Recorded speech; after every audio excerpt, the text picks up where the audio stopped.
Por acaso você já sentiu como se estivesse assistindo a sua própria vida de fora? Como se tudo não passasse de um sonho muito distante? Hoje vou falar exatamente sobre isso, algo que muitas pessoas experimentam, mas nem sempre conseguem colocar em palavras. Se chama dissociação. E não, eu não estou falando sobre a distração. A dissociação vai muito além disso. É um mecanismo de defesa poderoso que o nosso cérebro usa para lidar com situações de extremo estresse, de esgotamento emocional ou até traumas. Mas antes de continuarmos falando sobre esse assunto que é tão importante, deixa eu me apresentar para você. Se você é novo aqui, o meu nome é Luana Fontana, eu sou psicóloga e aqui neste canal o meu objetivo principal é te ajudar a cuidar melhor da tua saúde emocional. Então, se você não quiser perder esses conteúdos, te convido a se inscrever e já ativa também o sininho para receber as notificações quando tiver um novo conteúdo.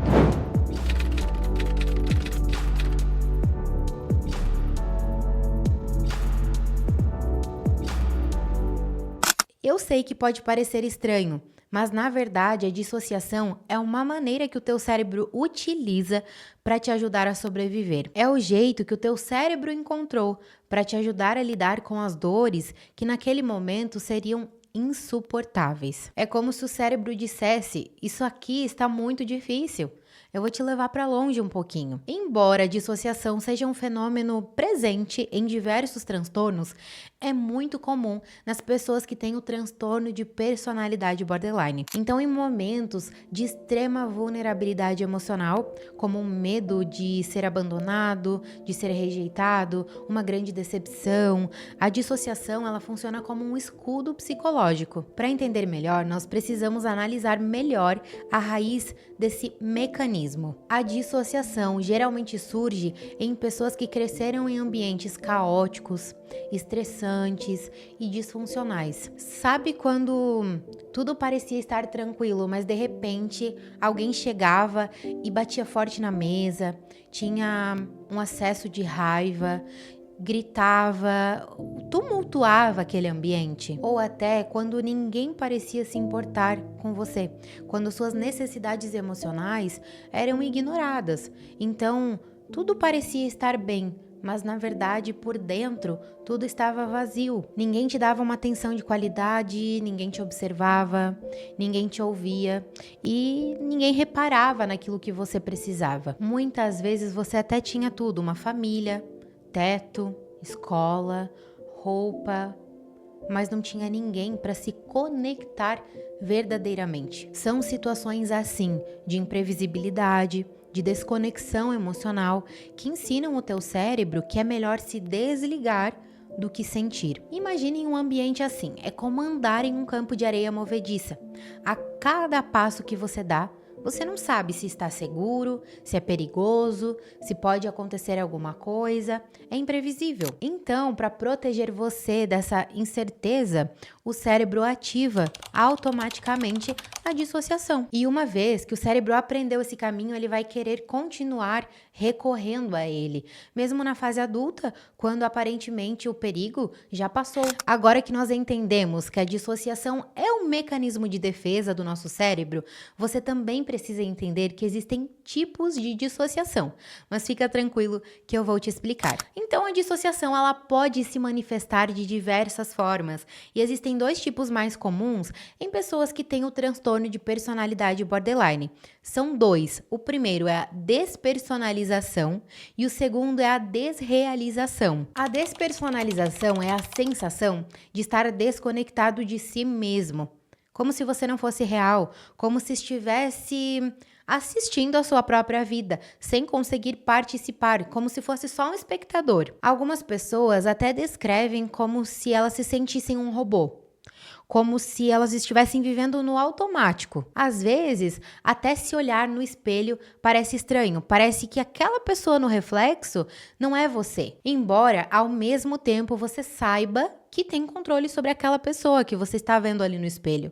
Por isso que é uma sensação tão desagradável. Já na desrealização, o mundo parece irreal. As coisas, elas podem parecer distorcidas, borradas, menores ou maiores do que realmente são.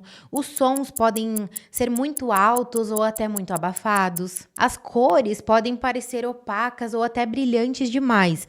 É como se você estivesse vendo tudo ao seu redor através de um vidro ou através de um véu. Quando nós começamos esse vídeo, até parecia que a dissociação era algo totalmente positivo. Afinal, ela nos protege, é um mecanismo de defesa. Mas aqui a gente já começa a perceber o quanto a dissociação, seja despersonalização, seja desrealização, podem ser perigosas e impactar completamente a nossa vida. Porque essas experiências podem ser extremamente assustadoras. Você sabia que muitas vezes a pessoa tem medo de estar enlouquecendo? E é exatamente por esse motivo que ela não consegue falar para ninguém sobre aquilo. Ela guarda em segredo porque realmente o medo se torna muito intenso. Afinal, como é que você explica para as pessoas que o mundo está parecendo irreal ou que você não se sente você mesmo? Além disso, a dissociação ela também pode afetar muito a memória. É por isso que algumas pessoas relatam que não conseguem lembrar do que aconteceu nesses episódios, como se fossem memórias falsas ou momentos que nunca foram vividos. E esse impacto na memória pode acabar levando a ainda mais confusão mental. E claro, há também alguns sintomas físicos que nós não podemos esquecer, que são sinais de que você teve ou está tendo um momento de dissociação, como por exemplo, tontura, ou até desmaios, tremores, sensação de fraqueza, não conseguir caminhar e assim por diante. Mas aqui é importante entendermos que a dissociação não é sua inimiga. Ela teve e continua tendo, por enquanto, um papel muito importante na sua vida.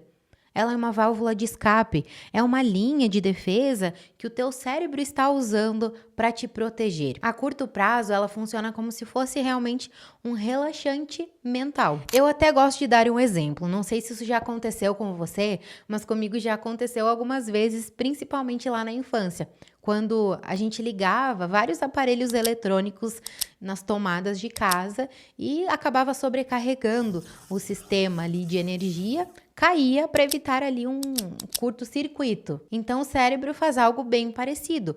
Ele se desconecta para evitar um colapso emocional. Por fim, vamos entender a ciência por trás da dissociação. Você sabia que existem muitos estudos científicos que ajudam a entender o que acontece com o cérebro no momento da dissociação? Por exemplo, algumas dessas pesquisas sugerem que o córtex pré-frontal, que é responsável pelo nosso pensamento lógico, racional, acaba inibindo o nosso sistema límbico, que é o responsável pelas nossas emoções. E isso ajuda a entender bem por que tantas pessoas relatam uma sensação de anestesia emocional durante esses episódios. Em outras palavras, é como se o teu cérebro desligasse as suas emoções para te proteger da sobrecarga. Bom, então hoje falamos um pouco mais sobre a dissociação.